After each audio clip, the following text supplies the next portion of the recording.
अस्सलाम वालेकुम। IMC real estate consultant and builder के प्लेटफॉर्म से मैं हूं नबीला अरशद। उम्मीद करती हूं आप सब खैरियत से होंगे। व्यूवर्स, आपको हमारे प्लेटफॉर्म से हमेशा प्रॉपर्टी से रिलेटेड इंफॉर्मेटिव वीडियोस मिलती रहती है, लेकिन आज का मेरा टॉपिक है कंस्ट्रक्शन। आज हमारे साथ मौजूद है मलिक यासीन साहब, जो स्पेसिफिकली IMC रियल एस्टेट के कंस्ट्रक्शन प्रोजेक्ट्स को डील करते हैं। बहुत से ऐसे लोग होते हैं जिन्हें घर बनाते हुए बहुत सी बातों का इल्म नहीं होता है। घर बनाते हुए दो चीज़ें बहुत इंपॉर्टेंट है, एक इंजीनियर और दूसरा कॉन्ट्रैक्टर, जो आपके साथ बिल्कुल सिंसियर हो और आपकी कॉस्ट को कम करके आपके बजट में घर बना के आपके हैंड ओवर करे। हमें बहुत सी ऐसी प्रॉब्लम को फेस करना पड़ता है। फॉर एग्जांपल, अगर आपके घर बनाने की कॉस्ट 40 से 50 लाख आ रही है, वही घर बनाने के मुकम्मल होने तक वही कॉस्ट अगर 80 लाख तक चली गई है, तो ये तब होता है जब आप नॉन प्रोफेशनल और अनटेक्निकल बंदों से काम करवाते हैं। जब भी आप घर बनाने का सोचें तो तीन चीज़ें बहुत इंपॉर्टेंट हैं: प्लानिंग, एस्टिमेशन और कॉन्ट्रैक्टर। इसके बारे में आपने मार्केट में सर्च आउट किया हो और उसके पास के प्रोजेक्ट्स को देखा हो, देन आप अपना प्रोजेक्ट उसके हैंड ओवर करें। तो चलिए अब हम बिना टाइम वेस्ट किए मलिक यासीन साहब की तरफ चलते हैं।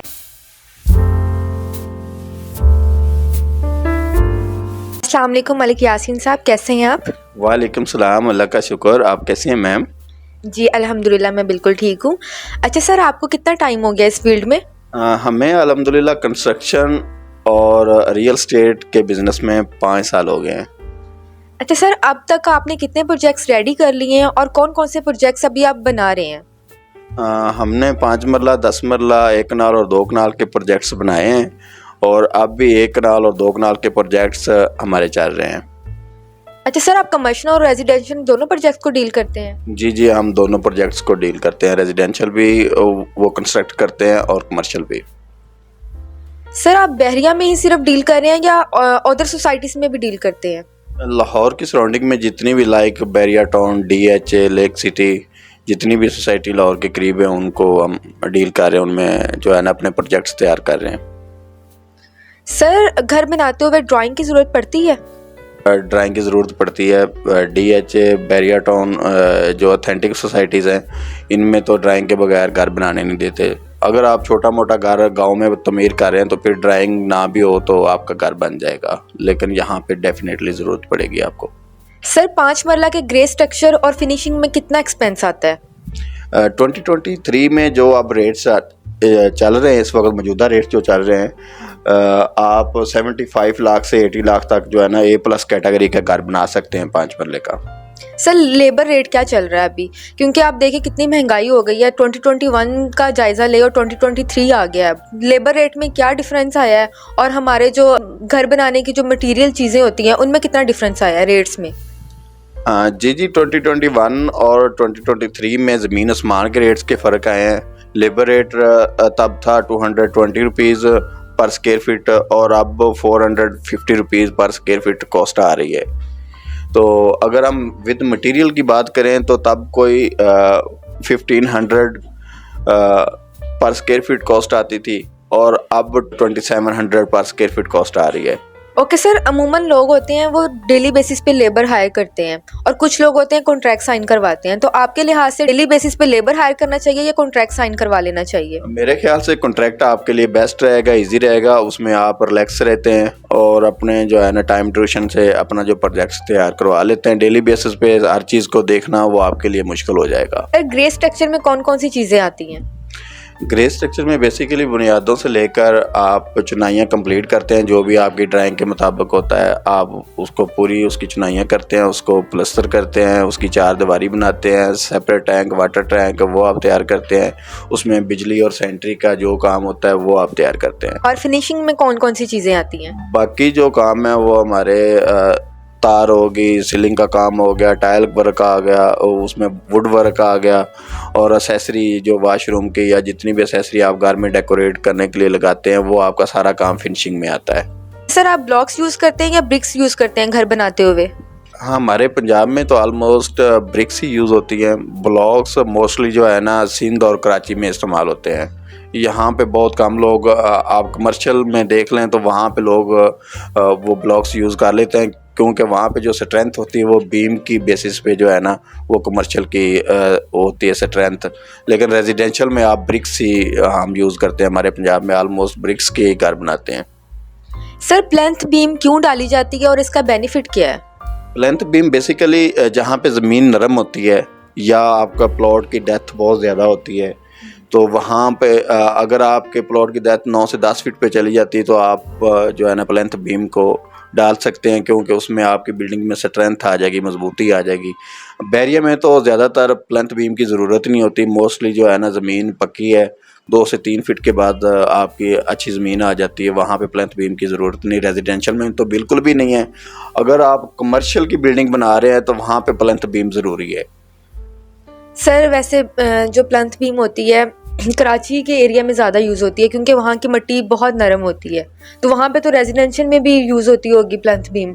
जी, वहाँ पे तो रेजिडेंशियल में भी होती है और कमर्शियल में डेफिनेटली होती है। ओके सर, जो हम मिक्सर रेडी करते हैं मसाले के लिए, मसाला जो होता है प्लस्तर के लिए या चुनाई के लिए, उसको हमें कितने टाइम में यूज़ कर लेना चाहिए? अगर हम सर्दियों में घर बना रहे हैं तो आपका जो मिक्सचर है वो 2 से 3 घंटे भी आप इस्तेमाल कर सकते हैं, लेकिन अगर आप गर्मियों में बना रहे हैं तो मैक्सिमम 2 घंटे के अंदर आपको अपना मिक्सचर इस्तेमाल कर लेना चाहिए। सर स्टैंडर्ड साइज़ के जो मसाले की रेशो होती है वो कितनी होती है? स्टैंडर्ड साइज़ अगर चुनाइयों में हम देखें तो 5 एक का मसाला हम यूज़ करते हैं, और अगर 4 एक की आपकी चुनाई है तो 4 एक का आ जाता है, और प्लस्तर में हम जो है 3 एक की रेशो का इस्तेमाल करते हैं। और लेंटर की रेशियो क्या है और उसकी हाइट कितनी होनी चाहिए? लेंटर की बैरिया में 10.5 से 11 फीट की हाइट होती है, उसके ऊपर जो है हम स्लैब डालते हैं। स्लैब की मोटाई जो होती है वो मैक्सिमम जो सोसाइटी के रिक्वायरमेंट के मुताबिक 5 इंच उसकी मोटाई होती है, और उसकी जो रेशियो है वो 2:1 की, मीन्स के 2 आपकी बजरी की रेडियों और 1 सीमेंट का बैग और 1 आपकी रेत की, तो ये उसका स्लैब का मिक्सचर होता है। ओके सर, डीपीसी क्यों ज़रूरी है और उसकी मोटाई कितनी होनी चाहिए? डीपीसी जो आपके घरों में आती है बस सीपेज वगैरह, उसके लिए बहुत ज़रूरी है, लेकिन डीपीसी का मकसद आप तब भी हासिल कर सकते हैं जब उसके लेवल के मुताबिक उसको बनाया जाए। जहाँ पे डालना चाहिए, जिस लेवल पे डालना चाहिए उस लेवल पे ही आप डीपीसी डालेंगे तो आप उसके डालने के मकसद को हासिल कर सकेंगे, अदरवाइज़ नहीं। जैसा कि आप जानते हैं कि हमारे बैरिया टाउन या दूसरी सोसाइटी के जो रूल चल रहे हैं, रोड से हमारे जो अंदर की जो होती है फिनिशिंग, अंदर का डीपीसी वो हमारा 2 फीट के लेवल पे होता है, और गराज का हमारा जो लेवल होता है वो 1 फीट पे होता है। तो हमें डीपीसी का मकसद हासिल करने के लिए हमें जो अपना टाइल वर्क, कच्चों का वर्क जितना भी है वो डीपीसी से नीचे कंप्लीट कर लेना चाहिए, तभी आप डीपीसी का जो है ना मकसद हासिल कर सकते हैं। और वैसा करने से आपके घर में कभी भी सीपेज नहीं आएगी, आपका पेंट ख़राब नहीं होगा, आपका घर ख़राब नहीं होगा। तो बाकी जो उसकी मोटाई है वो मैक्सिमम 3 इंच होनी चाहिए, 3 इंच की मोटाई होनी चाहिए। सर हम जो बुनियादों पर प्लास्टिक शीट डालते हैं, अब तो इतना एडवांस दौर आ गया, क्या अभी भी प्लास्टिक शीट डाली जाती है या अब कोई और चीज़ें इस्तेमाल होती हैं इसमें? नहीं, अब तो मैम काफ़ी जो है एडवांस दौर में मेम्ब्रेन शीट, रूफ ग्रिप की रनिंग, काफ़ी जो है ना ऐसे केमिकल्स आ गए हैं जो हम इस्तेमाल कर सकते हैं वो सीपेज के लिए। वो जो प्लास्टिक शीट वाला वो मैं समझता हूँ कि वो परफेक्ट काम नहीं है। आप मेम्ब्रेन शीट का इस्तेमाल करें, ईरानी लगा लें, रूफ ग्रिप लगा लें, या केमिकल एक नया जो है वो आया वो आप लगा सकते हैं, उससे भी अपना मकसद हासिल कर सकते हैं आप। ओके सर, बुनियादों में हम जो मसाला डालते हैं, मसाला बनाते हैं, उसमें रोड़ी का ज़्यादा इस्तेमाल बेस्ट है या बज्जर का?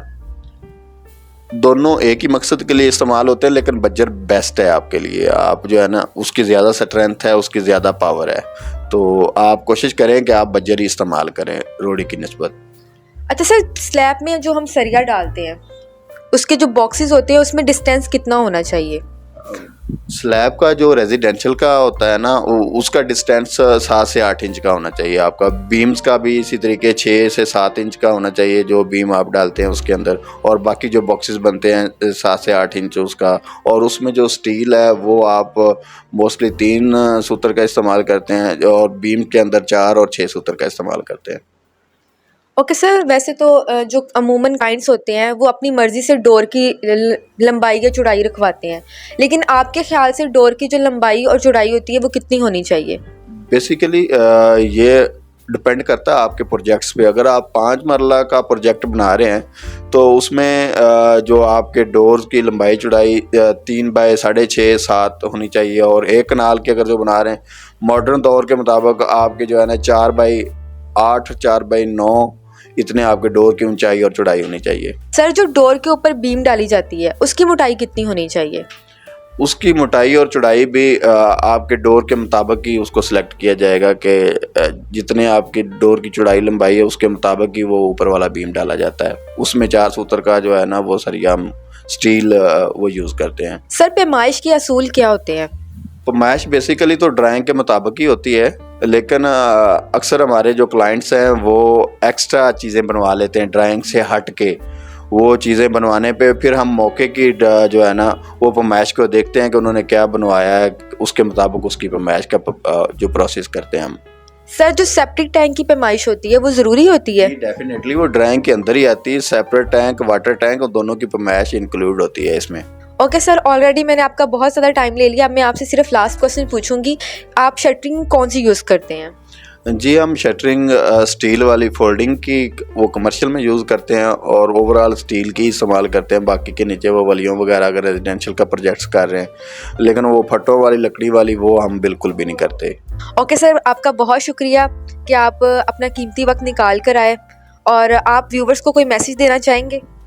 जी, व्यूवर्स को तो मैं बस यही कहना चाहता हूँ कि अगर किसी को भी लाहौर की सराउंडिंग में कोई भी मुश्किलात, घर बनाते हुए कोई मुश्किलात आ रही है, कोई सवाल का जवाब पूछना चाह रहे हैं, कंस्ट्रक्शन के रिलेटेड कोई भी आपका सवाल है, तो 24 आवर्स आप मेरे व्हाट्सअप नंबर पे कांटेक्ट कर सकते हैं। फेसबुक, ट्विटर पे आप हमें अप्रोच कर सकते हैं। तो बाकी आप घर बनवाना चाहते हैं बैरिया टाउन में, DHA में, कहीं भी घर बनवाना चाहते हैं तो हम घर की सर्विस ऑलमोस्ट ऑलरेडी हम जो है ना वो प्रोवाइड कर रहे हैं। सो व्यूवर्स, वक्त की कमी के बायस जितने सवाल हो सके मैंने वो किया। अगर आपके माइंड में कोई सवाल है तो आप नीचे कमेंट बॉक्स में कमेंट कर सकते हैं। मजीद इन्फॉर्मेशन के लिए मलिक यासीन के नंबर पे आप कॉन्टैक्ट कर सकते हैं। ऑन स्क्रीन पे नंबर अवेलेबल है। सो इसी के साथ नबीला अरशद को इजाज़त दें। मिलते हैं एक नई वीडियो के साथ। तब तक अपना बहुत सारा ख्याल रखिएगा और मुझे दुआओं में याद रखिएगा। अल्लाह हाफिज़।